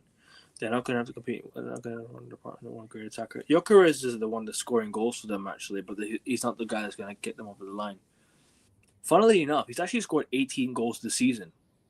Josh told me the other day he's actually scored 18 goals this season. It doesn't feel like it, but he's scored goals this season. You know what I mean? This also stops them in the Prem as well. You can't rely on some defender to score headers for you. Maybe. Also, should at least get a draw. Hold on for a draw and go home and try and win. Nah, Draw man. against City go for the win. Atletico. I think Atletico. He means. Sorry, what are you saying? Against City, they have to go for the win. I'm sorry. I think a draw mentally is not going to be good enough. Of course, title-wise, not bad. Atleti, if you're at away, yeah, draw is not too bad. In the Premier League, there are many teams with a better attacker or attackers than Arsenal. True. Yeah, but we look at Arsenal's defense. It can be the best in Europe when it wants to be. But when the pressure gets to them, will they want it as much? Because we've seen pressure get to Arsenal, and then and their heads are all over the place, and then come the last game of the season, they're playing for pride. They're trying to just get a 5-0 win over a team that's pretty much getting relegated or just cemented their place at the beach. You know what I'm trying to say? Arsenal defense is the best in Europe. I don't know about that right now. I agree. I mean, not now. I mean, relative to the four teams left, 5 teams, I think that Arsenal do man for man, player for player. Yeah, they're the best defense. The problem is, like you said, when the pressure's at the highest, when the David Bowie, when they're under pressure, they don't succeed. So you're saying PSG versus Arsenal final? Or Atletico final? Yeah, I actually am saying PSG versus Arsenal, but I don't. You'll get what I say. I'm saying PSG Arsenal, but I don't see that actually being a final. Do you know what I mean? You know, like when you make a prediction, then you see the 2 teams in the final. You're like, that doesn't really make sense. Yeah, it doesn't make sense. Yeah. So I have PSG Arsenal in the final, but I think it would either be a PSG Atleti or Bayern versus Arsenal final. But I don't know. I would say they need to sign long ago truly to get attackers to become a great team. Often you need a top attacker to really make the difference. Yes, but the problem is King Khan, the attacker you need. If it's like an Mbappe that's just one through ball in and boom, bang, he can bail you out. But if it's a Gyökeres, if it's a number 9 who's doing a shift where he's isolated up top, it doesn't make a difference. Gyökeres is a quality number 9. It's just that he isn't getting the service that he requires. How many times have we went with that mentality at Etihad? Never works out well. We take the game to City even when we end up losing. For this conservative football. I hear that's you. Don't know if it's just German football. German football is so stale, like robots. I don't know how to explain that, but you mean German football is slow? Oh, you mean it's not Is as it robotic? It doesn't like it lacks. Does it have personality? I think that's what he's trying to say. Does German football have the? But I'm not sure. Do we? Uh, I don't think they win if they have Harry Kane. Even though Harry Kane's a tremendous, probably best in the world. But I think Mbappe, yeah, only because, like you said, he can actually be the X factor with the lack of chances. Do you say Arsenal win the Premier League if they had Mbappe or Harry Kane? Possibly, because the goals will rack up. You can't always rely on set pieces to win you titles. It's not always going to work. More open play goals, the better. Lacks flair and personality. This different to South American football. Is it? Is it? Fair enough, I guess. Fair enough, but I think we're done with the Premier League and the Champions League unless you want to add anything more. I'm good. I'm good, man. Good segment. I really enjoyed it. I have yeah to read. To should I just say read? Oh, I hear echo by the way. Bayern Atletico semifinals. Sorry, final. I have PSG Arsenal final. So opposite then. Yeah. Do you say Arsenal win the Premier League if they had Mbappe, Harry Kane, etc.? Yeah, definitely. Definitely. More goal scorers, more lacks flair and personality. What you talking about? Mbappe.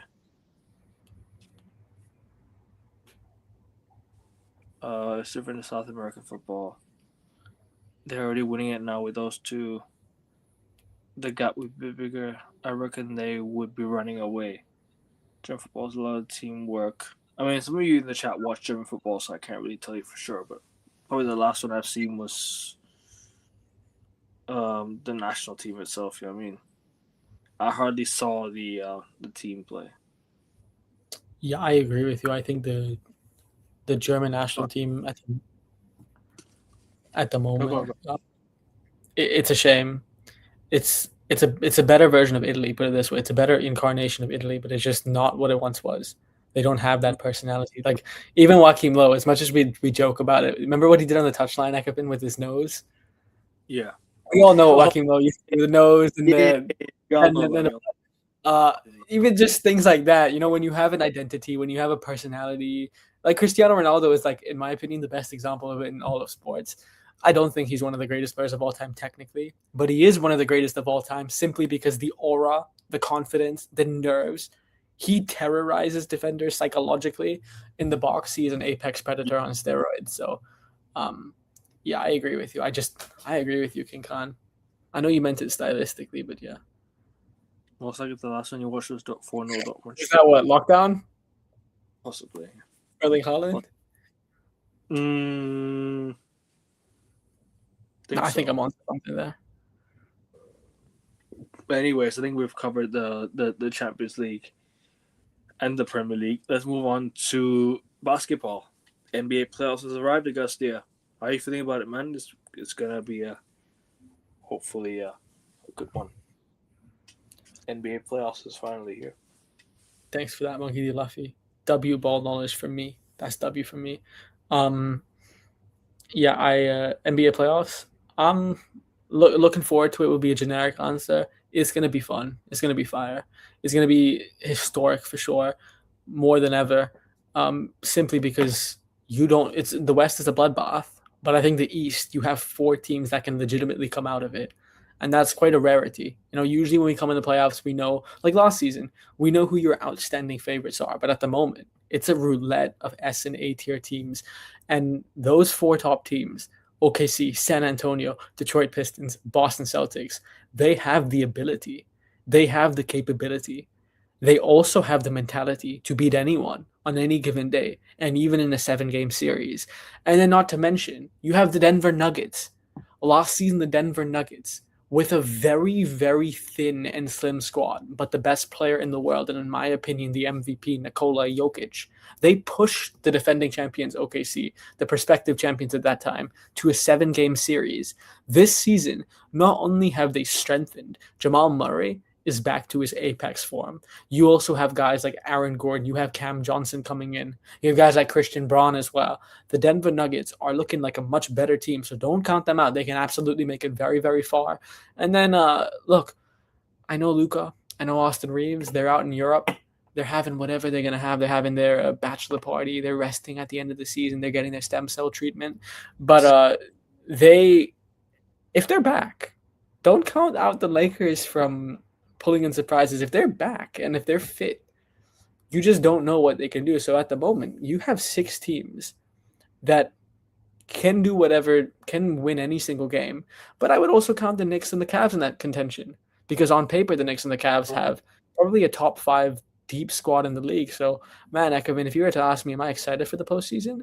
Yeah, it should be electric because it's anyone. Like we always say, of course, mathematically, anyone can win at the start of any season. But this time, there are 8 teams that could go all the way.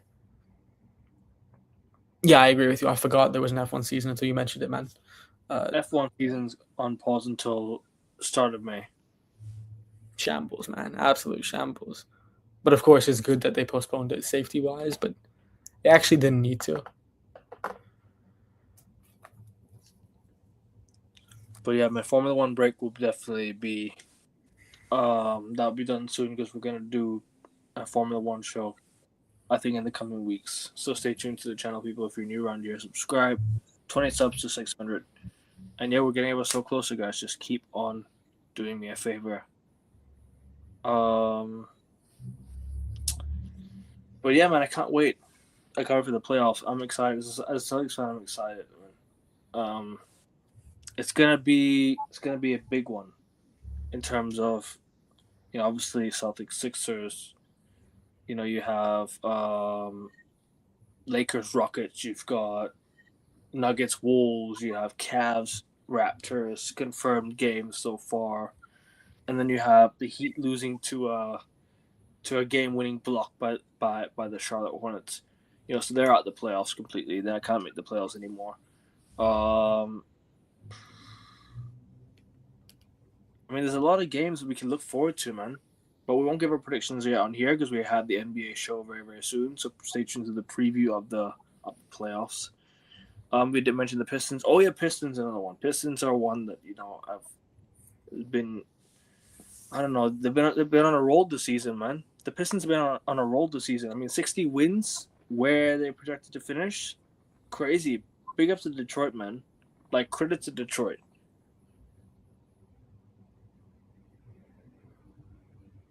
Yeah, I agree with you. I think credit to Detroit. Ekman, we talked about it. JB Bickerstaff deserves to be Coach of the Year shout at the bare minimum, right? I think him, Joe Mazzulla, Mitch Johnson, them 3 are up there for sure. 100%. And again, what the Detroit Pistons have is they can play nitty-gritty basketball. They can play very physical basketball. The pace, the tempo that they play at is among the best in the league. And also, Cade Cunningham is a superstar. He was 100% an MVP candidate before he tragically fell down with an injury. And also, Jalen Duren. Jalen Duren, my goodness, one of the best bigs in the league. And in general, the Detroit Pistons have pieces. They have superstars. They have pieces. They have that alpha dog-like mentality. Of course, the one thing that they lack is the experience come down the stretch. But JB Bickerstaff has been there. He's been there in the playoffs before. And also, just like Cade Cunningham when he went to the MSG. Remember when he went to the MSG and he was talking all that trash? Hey, they're saying Jalen Brunson is the guy. Jalen Brunson is the American top guard. Cade Cunningham's like, nah, I'm that guy. Goes to MSG, drops a masterpiece, gets the win for the Detroit Pistons, leads them to the number 1 seed. So the Detroit Pistons seem like the Memphis Grizzlies from many years back, except that on steroids. And I think they're 110% contenders. And Ekman, I know you didn't say we're going to make predictions, but I think all the 4 teams that are the top 2 seeds, regardless of who they face from their respective play-in clashes, they're going to make it to the next round. The next round will definitely be interesting, but as of right now, the first round is going to happen very soon. So we are going to preview that on the channel, people. Your top 5 favorites to win. For me, I've got, not in no order, Denver, OKC, Spurs, Celtics, and don't know. No Pistons. The Pistons. The problem is inexperience, Augustia. Right. This is their first season being 60+ wins. Right. I can't trust this. I can't trust the Pistons to go far. But they're a side that you just never know. They could surprise anyone. Nobody would have thought the Pistons would finish top of the East this season, right? And then I went on like a rampage, and now they're they're where they are. So credit to Detroit, man, and big up to them, I guess. But if we're talking generally, I mean, definitely have your usual Celtics, Cavs, possibly Knicks and whatnot. So we'll see. I haven't played these games before. I've seen it coincidence in my last year. I'm with Ferrari. Save it for the F1 show, Bossa Blue. Save it for the F1 show. Yeah, we'll discuss a bit of F1 in a bit, right? Yeah, we'll discuss Formula 1 in another show, to be honest with you. Sure. Yeah. Obviously, the playoffs is finally here. I can't wait, though. Top 5 favorites, if you had to pick. Oh, if I have to pick gun to the head, I'll give it to you in order, Ekafin. In order? No, I can't do an order, but up to you. I will try in order. I'll put my neck on the line. In 5th place, I will give it to the Detroit Pistons. Again, as for the reason we've talked about, and as I just glazed them for 2 minutes straight, I think that they have all the tools in their machinery to win. The problem is, of course, experience. And also, while they do have the superstars, they don't have the deepest squad compared to the SS tier candidate. And also, they don't have the best player in the league either. Detroit Pistons, I'd put them in 5th place. In 4th place, I am putting the Denver Nuggets for the reasons I stated. Last season, they took the reigning champions to 7 games with a very inferior squad. This season, they're a lot stronger. They have a 1-2 combo that has won a championship before. Would not surprise me if they did win the championship. Nikola Jokic. That man is the most complete offensive player ever, perhaps. And he is only getting better. He's only ascending up the gears. Should win his 5th MVP this year, which is just nuts that he's on the same level or beyond LeBron, beyond Kobe. Insane. So fair play to him. I would put Denver Nuggets in 4th place. In 3rd place, I think 1 to 3 could go really either way. I'm going to put San Antonio Spurs in 3rd place, simply because I think matched up with the top 2 teams, they don't. Of course, they're the only one of the 2 that hasn't won the championship. Boston Celtics and OKC have won the championship, but San Antonio Spurs is going very under the radar because a lot of people say that is Wemby central. I think that's been one of the biggest myths across sport all season. The San Antonio Spurs is not just Wemby's team. They have, I think, 8 guys this season averaging double digits. They have a super, super, super complete roster. And also, as you talked about, their coach should be in the running for Coach of the Year as well. Wemby, for all his historic first playoffs, by the way, I'm super excited for that. For all his historic defensive output, he has produced, without a doubt, the greatest defensive season of all time in terms of pure metric. He hasn't played as many minutes. He has played less minutes than most of the guys that should be in the MVP race, like a Luka or Cade, but aren't in contention for it because he's been coming off the bench for half the season, or he's been injured for a bit as well. And the fact that the Spurs are able to still get 60 wins for the first time since the Tim Duncan days, the Spurs are a contender. And the reason I put them 3rd and not 1st and 2nd, Ekavin, is very simply because I think that against other teams, I don't trust them to be as dominant as I would OKC and Boston. But OKC versus Spurs, a head-to-head matchup, I think Spurs absolutely have their number. They are the kryptonite. They are the Achilles heel. Then number 1, Ekavin, this is your boys versus the Oklahoma City Thunder. I'm putting the Boston Celtics in 2nd place. I'm putting you in 2nd place. I'm putting Thunder 1st. That's fair. I mean, the Thunder are favorites to go back-to-back, really. I mean, they're the only team in recent time that's really heavily favored to go back-to-back. I mean, you don't really see anybody else that can match the Thunder in terms of quality, in terms of what they can already go through. I mean, they look a lot better than last year itself. We talked about last season, the Thunder got over the line. This season, it looked so much better. Obviously pending SGAs, free throws and everything, all of that. But yeah, man, I'm excited to see what obviously what we can do as well. Hopefully we can get past Philly in the first round. Hopefully we can get past whoever we face. At the end of the day, all I care about is just the first round take it a game by game, and see where we end up. That's my end goal now this season, just to see where we end up. Don't rush into conclusions. Don't rush into let's go here and there. Let's not jump too far. Let's just take it one game by game, if not series by series and whatnot. That's all I care about right now. But yeah, bro, I completely hear you, man. In terms of like your predictions and whatnot. Obviously, your MVP, your most improved coach of the year. You said, what was it? JB Bickerstaff win coach of the year. I'm not surprised. I'm gonna go John Mazzulla for the bias because I just think the expectations for the Celtics at the start of the year was to miss the playoffs. They said we're gonna miss the playoffs. We weren't gonna be a good team. Here we are, second in the East. So he's definitely up there for coach of the year. Obviously you've got like I said, JB Bickerstaff doing a good job over in Detroit. So fair play to him. And then after that, the Knicks third. So yeah, I mean it's a lot to really unfold, to be honest. I played these games before. I see the confidence in man last year. I'm Ferraris. Big up to my guy Bush Baptiste. Big up to you. Hope you're doing good, my guy. Hope you're blessed. Yeah, appreciate you for that. Make sure you hit the like button as well if you're new around here. Subscribe to the channel. Turn your post notification bell on. So yeah, upload a video.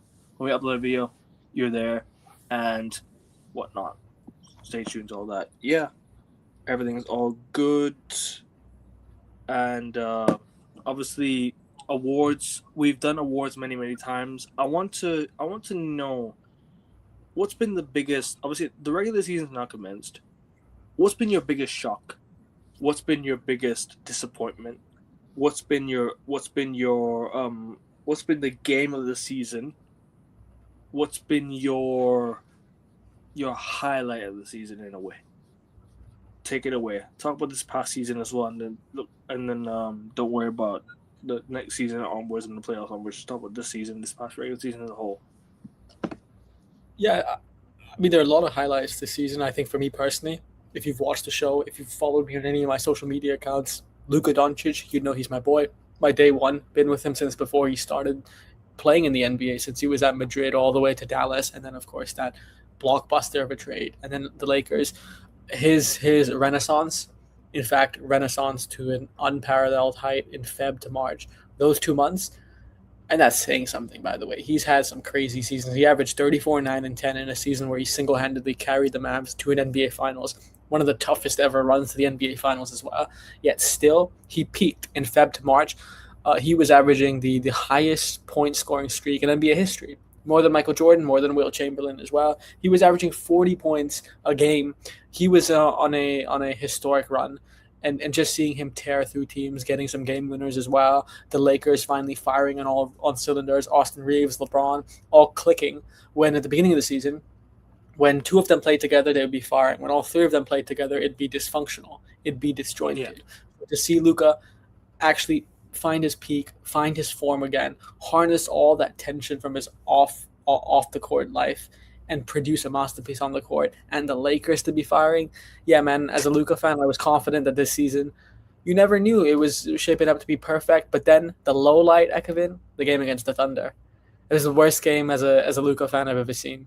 Not only did the Lakers that's the worst game I've ever seen the Lakers play in God knows how long, bro. That was awful. And Ekavin, the worst part is the loss isn't even the worst part of that game, because they lost their 1 and 2. Luka and Reeves.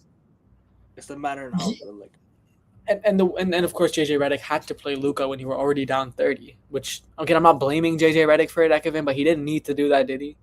Did he need to play a star player when you already lost the game? So, look, my highlight against OKC, Lakers were down 30. Luka came back on the floor and got injured. Yeah, he didn't need to play him. Reeves and Luka should have been subbed off. Yeah. Or Reeves not yet back. Sorry. But this is what I mean. Like, you need to rotate around players, and that's what they didn't do. And then the injuries happen, and now they're missing Luka and Reeves for the rest of the season. So that's a detriment to the Lakers season, especially with JJ Redick making that huge mistake, like you mentioned, playing a fully fit team when they're on. There's a verge of injury. You know what I'm trying to say. Yep, So 100%. yeah, you can't be dragging on a player if he's not fit, and you can't let him stay on the court, and that's what happens. And now Luka has to go through some rehab. Reeves could probably miss the first round if the Lakers go through. So it's gonna be a big miss this season, man, for sure. Definitely a big miss this season, especially them two, because you don't know how they get fair in the playoffs if they were fit. You just never know how it could happen. You just never know. Um, but I mean, we've talked about the playoffs. We've talked about everything else. We've talked about the awards, I guess. Is there anything you want to summarize before we wrap up? I guess. No, I agree. I think it will be an eventful and delightful NBA season. I do think that it will go down to the wire. Expect the unexpected. Enjoy every single game. And again, if you're in the playoffs, take it game by game. Doesn't matter whether you have the depth. Doesn't matter whether you have the length. Whether you have the quality. As long as you're in it to win it, why raise the white flag? Just go to the very end. Fair enough, I guess. Yeah. But yeah, bro, it's been a good show, bro. Apologies for a bit of slacking off. Like I said, people, it is quite late where I am. I do try to get the content out the way as much as I can, and I do apologize for the way I conducted myself on the show. Once again, I don't mean to be in this, but Augustia, Ekman, thank you you were once, great. thank you once again for joining, bro. Appreciate you as always. Appreciate you as always being here. I am gonna move the NBA show. I'm not gonna do the NBA show anymore today. I was gonna do a prediction show for the remaining two playing games, but I'm gonna move that to tomorrow, as well as the Celtics show. I'm gonna move that to tomorrow as well. Any Celtics fans in the chat want to watch the show? Stay tuned for that tomorrow. NBA show tomorrow. Everything else, Premier League show, United show, all tomorrow. Hopefully, we can do all 5 shows tomorrow, I guess. And the playoff show will be on Saturday morning with my time, or Saturday or Friday evening. Once the playing games have been commenced, we're gonna do the playoff predictions straight away. So stay tuned to that, people, because the playoff games will start on Saturday night where I am, and that'll be like Saturday afternoon in America, Saturday afternoon in the East. So we're gonna try and get that done before the playoffs. So guys, I appreciate you guys for supporting Instagram as always. Hit the like button, subscribe if you're new around here. Please do support both of us. Support Augusta in the chat. Show them some love, and let's get some subscribers up as well. Subscribers up, man. We need to get to 600. Come on, guys. 600. Come on. You know the drill. Hit that like button, share, subscribe. We need a weekly show with Augusta, and 100%. We're definitely gonna Love. we're definitely gonna get some more shows out the way, especially with the NBA playoffs. He's gonna definitely be there for all that. So you won't get enough of Augusta and everything. So stay tuned to the NBA show. Stay tuned to the playoffs. Thank you, brother. The honor is all mine. And if there is a weekly show with me in it, you have to be there. Round by You have to be round, in the section. Yeah. round by round, he'll be here, show by show to show, and for the F1 shows as well. Don't worry about that. That'll be done very, very soon, because we were supposed to do an F1 show, but then I said we had to move it because I wasn't able to get that out the way. I was quite busy last week, so we weren't able to do the F1 show. That's gonna be done not on a race weekend no more. So the Bahrain Grand Prix, the Saudi Grand Prix, those weekends that are race weekends, the shows will not be done on those weekends anymore. It'll be done on a weekday instead. So keep it locked into AIN Sports. I do apologize for everything else once again, slurring and slacking off, but I appreciate you guys. One more thing before I go. Red Army Run Pod. That's gonna happen at 8 a.m. UK time, previewing the Chelsea game. So I've got hella shows lined up for tomorrow, if I can if I can function, you know what I mean. And clips will be out very, very soon. So make sure you guys turn your notification bell on, because Augusta is gonna help you out with the clips as well. It is also his channel, so it's both of our channels. So support both of us. Augusta, I appreciate you once always. Appreciate everyone in the chat. Love always. Thank you guys for your love and support as always, man. It means the world to me, and it means the world to everyone else as well watching. Love. Good night. Like and subscribe. AN Sports channel to the moon. Come on, United. Let's go Celtics. You know the drill. Peace. Lakers.